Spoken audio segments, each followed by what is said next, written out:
Hello everyone, welcome to the official YouTube channel of Adda 24/7 and Northeast. Today's topic is the 101 Ramsar site from India and the first Ramsar site from Arunachal Pradesh, which is your Glau Lake. Now Glau Lake is situated in the Lohit district of Arunachal Pradesh and it is the 101st Ramsar site.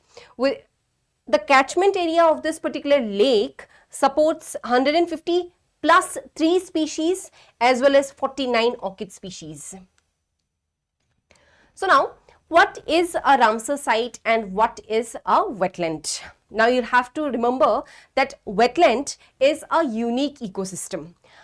Wetland is a distinct ecosystem that is flooded by water at all time, meaning that whenever you feel that this particular ecosystem is a wetland, that means that throughout the year it has to have water permanently or seasonally, meaning that in the drier season water might be there but a very shallow amount of water would be there, not very deep level of water, where oxygen free processes prevail. Now that means that your anaerobic processes, oxygen free, meaning your anaerobic processes must be going on within that particular ecosystem, not on the surfaces but within that particular ecosystem. And you can say that on the muddy bottom area you have anaerobic processes going on. The primary factor that distinguishes wetlands from other landforms or water bodies is the characteristics of vegetation of aquatic plants adapted to the unique hydric soil. Now, what is hydric soil? See, hydric soil means that water which is unusually saturated with soil which is unusually saturated with water, meaning that the water content is very high. अब hydric soil का मतलब क्या होता है? Hydric soil आप बोल सकते हैं कि ऐसा सॉइल का टाइप है जिसमें बहुत ज्यादा वाटर का कंटेंट हो, उसको हम हाइड्रिक सॉइल बोलेंगे. सैचुरेटेड सॉइल जिसको बोलते हैं. अब वैसी हाइड्रिक सॉइल आपको कहाँ मिलेगा? वेटलैंड में मिलेगा. अब जैसे आपका एक वाटर बॉडी है, उसको आप वेटलैंड के साथ कैसे डिस्टिंग्विश करेंगे? वेटलैंड के पास वेजिटेशन भी होगा, वेटलैंड वेजिटेशन भी सपोर्ट करेगा.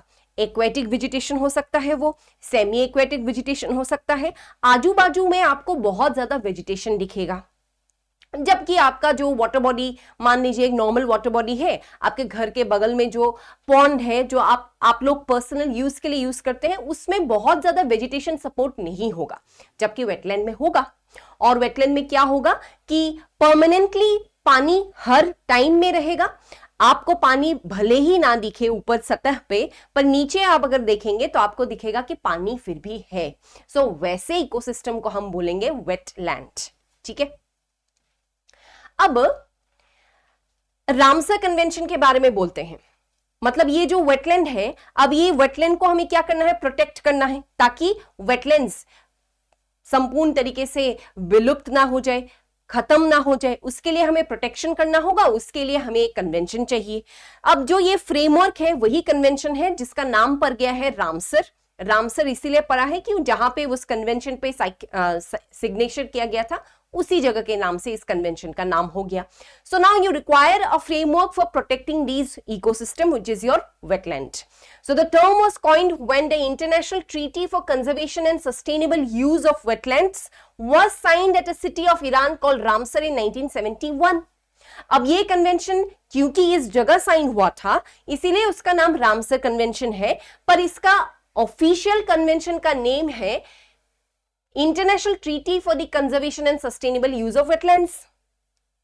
ठीक है. अब कब साइन हुआ था? 1971 में साइन हुआ था. ठीक. So Ramsar convention is a convention on wetlands that was signed in 1971 in the Iranian city of Ramsar. किस तारीख को साइन हुआ था? February 2 को साइन हुआ था. इसीलिए हम उस दिन को इंटरनेशनल डे ऑफ वेटलैंड्स के हिसाब से उसको मनाते हैं. So we celebrate the international wetlands day on February 2nd because on February 2nd 1971 the Ramsar Convention was signed. Now, any wetland site which has been listed under the Ramsar Convention that aims to conserve it and promote sustainable use of its natural resources is called a Ramsar site. ठीक है. सो Ramsar site क्या है? कोई भी wetland जिसको Ramsar convention के अंतर्गत protection के लिए हम लोगों ने उसको वहां पे डाला है या उसको डेजिग्नेट किया है, सिग्निफाई किया है, तो उसको हम रामसर साइट बोलेंगे. अब रामसर कन्वेंशन के अंतर्गत काफी सारे ऑर्गेनाइजेशन है। वो ऑर्गेनाइजेशन कौन कौन से हैं? International union for conservation of nature एक प्रिंसिपल ऑर्गेनाइजेशन है, बर्ड लाइफ इंटरनेशनल है, international water management institute, wetland international, wild foul and wetland trust और WWF इंटरनेशनल। फिर अगर आप देखेंगे कि एक और कॉन्सेप्ट है जो रामसर साइट्स के साथ एसोसिएटेड है, वो है आपका मॉन्ट्रिक्स रिकॉर्ड। अब मान लीजिए मैंने किसी वेटलैंड को रामसर साइट के हिसाब से उसको डिजिग्नेट कर दिया है, designated it as a Ramsar site, पर मैंने देखा है कि उसका प्रोटेक्शन तो करना चाह रहे हैं पर उसका बहुत ज्यादा डिग्रेडेशन हो रहा है, may be because of any amount of external pressure. मान लीजिए उसके आजू बाजू कुछ इंडस्ट्रीज डेवलप हो गए, इसीलिए उस पर्टिकुलर वेटलैंड के ऊपर बहुत ज्यादा एक्सटर्नल प्रेशर हो गया है, जिसके कारण उसका स्टेटस डिग्रेडेशन होना स्टार्ट हो गया है। अब जो डिग्रेडेड रामसर साइट्स हैं, मतलब जिस रामसर साइट्स में कोई ना कोई पोल्यूशन की वजह से या कोई ना कोई ह्यूमन इंटरवेंशन की वजह से उसका डिग्रेडेशन हो गया, उसके कैरेक्टरिस्टिक फीचर्स चेंज हो गए हैं, अब उसके लिए रामसर कन्वेंशन में एक अलग करके मॉन्ट्रिक्स रिकॉर्ड है। ठीक है, जब आपको मॉन्ट्रिक्स रिकॉर्ड के बारे में कोई भी क्वेश्चन आता है, ऑलवेज रिमेंबर कि ये किसके बारे में है? डिग्रेडेड रामसर साइट्स के बारे में है। ठीक है, so Montreux record is a register of wetland sites on the list of Ramsar wetlands of international importance where changes in ecological character have occurred, are occurring or are likely to occur as a result of technological development, pollution or other human interference.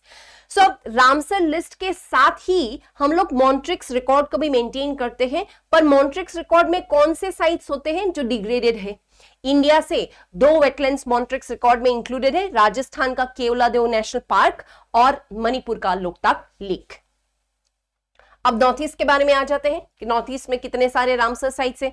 पूरे India में तो 101 Ramsar site हो गए, अरुणाचल में एक ही Ramsar site है, ग्लाउ lake Lohit district में year of designation हो गया आपका 2026। आसाम में एक रामसर साइट दीपौरबिल डेजिग्नेशन हुआ था 2002 में।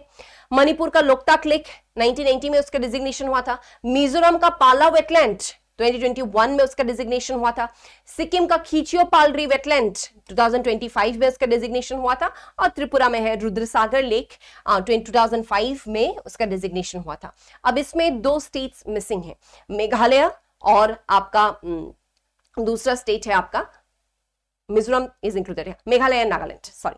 सो मेघालय एंड नागालैंड में बहुत सारे वेटलैंड्स हैं। मेघालय में तो भर भर के वेटलैंड्स हैं, नागालैंड में भी वेटलैंड्स हैं, पर बिकॉज ऑफ एडमिनिस्ट्रेटिव लैप्सेस आप बोल सकते हैं कि अभी भी उनको हम लोग रामसर साइट के हिसाब से उसको डेजिग्नेट या डिक्लेयर नहीं कर पा रहे हैं।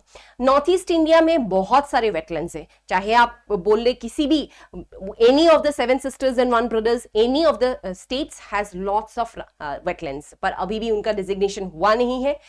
आने वाले समय में वी कैन होप दैट उन सारे वेटलैंड्स को भी हम प्रोटेक्ट कर पाएंगे रामसर कन्वेंशन के अंतर्गत।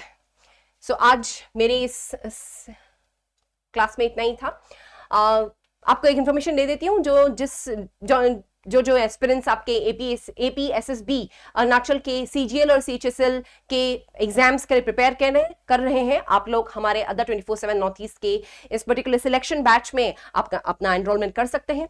आप स्क्रीन पे एक नंबर देख पा रहे हैं 08130043247, ये नंबर है हमारे कॉलिंग टीम का। अगर आपका कोई डाउट है, अगर आप इस पर्टिकुलर बैच में एनरोल होना चाहते हैं, सो आप कृपया करके इस पर्टिकुलर नंबर पे कॉल करिए। आपको विस्तृत जानकारी मिल जाएगी कि बैचेस कैसे चलते हैं, कब से कब क्लासेस होते हैं, कितने क्लासेस होंगे, कब तक क्लासेस होंगे, कौन कौन से फैकल्टीज इसमें एसोसिएटेड रहेंगे, सारी इंफॉर्मेशन आपको मिल जाएगा हमारी कॉलिंग टीम की तरफ से। नंबर में फिर से एक बार आपको बोल देती हूँ 08130043247। Thank you.